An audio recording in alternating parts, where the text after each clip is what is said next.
هاي قدرمانو دوستانو ستوني مشي زاغور تيام وسزل خبلو همکارانو روان صاحب او یاسمین سرایال زای د 大场我的swar lay 北屋这里他的这里有哦په دغه کړي کې ډیر خاصه به وو جمعه شتا نو چې څو لمونګ سرایال زای دغه جمعه تا وګورو ها اوس مونږ دغه جمعه نه وتلیو او زای اوسیدونکي ابراهیم با زمونږ د راهونکي په توګه مونږ ته دغه جمعه معلومات شریک کړي چې څو وګورو دغه جمعه اوږد تاریخ لري شاوخوا تر اوسه کابو شپږ سوه کلن تاریخ لري او ابراهیم صاحب راته وایي چې په دغه کړي کې شاوخوا 2000 اوسیدونکي ژوند کوي او په دغه جومات کې شپږ اخوندان اوسېږي او په دغه انګړ کې دغه خونه د اخوندانو د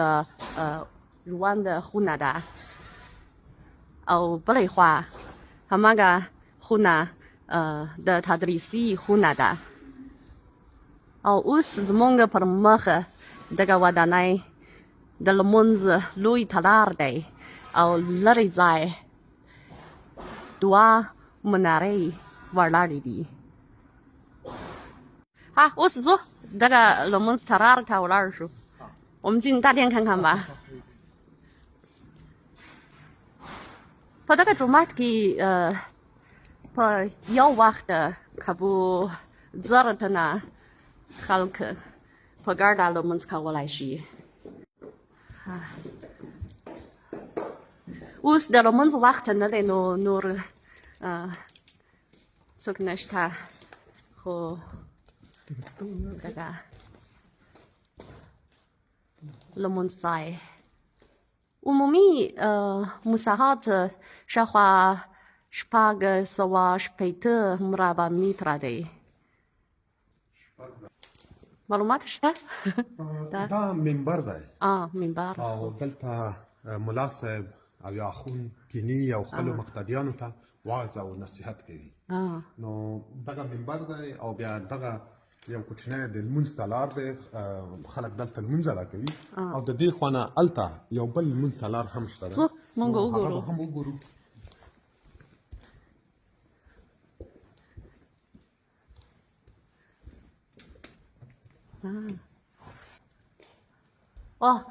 هماغه ځای یو کوچنی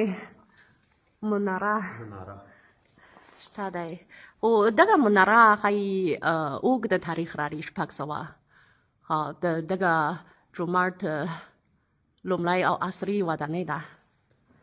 او所有的这些都是新建的，这些是1997年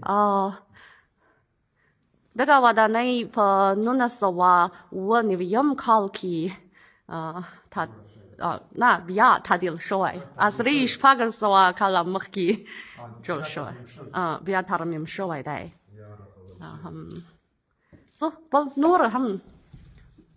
نوره برخه هم شته په دې ځای کې نوره جګه مناره ته تللی شي ځینې شته خو جګوالی یې 33 متره دی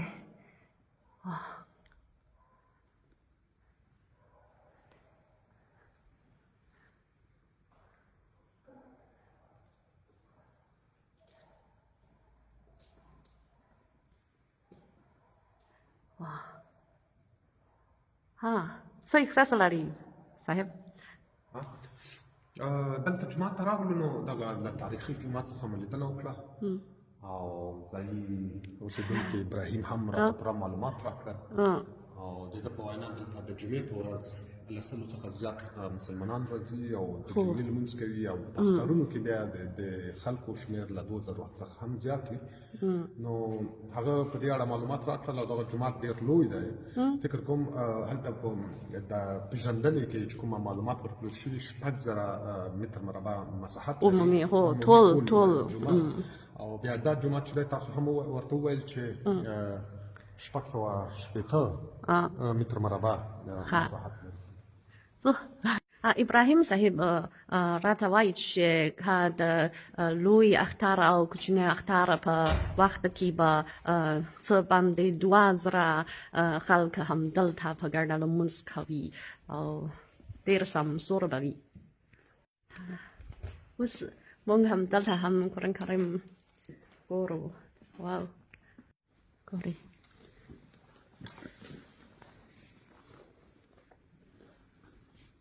أو بعربي أو چيني ژبو دا قرآن شریف ته او د خواته چپ لوري ته بیا په چینی ژبه تفسیر او معلومات ورکړل شي او ترجمه یا ژباړه هم ورته ویل شي د ځوانانو د زده کړې لپاره دلته هم شته ده ځوانانو زده کړه کوي قرآن شریف لولي نو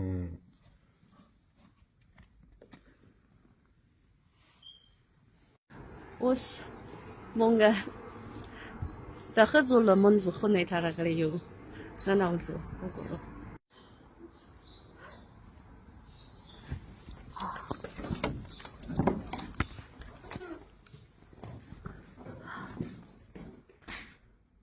دا د بیوو جومات د ښځو لمونځ خونه ده دلته اودس ځای دی وګورو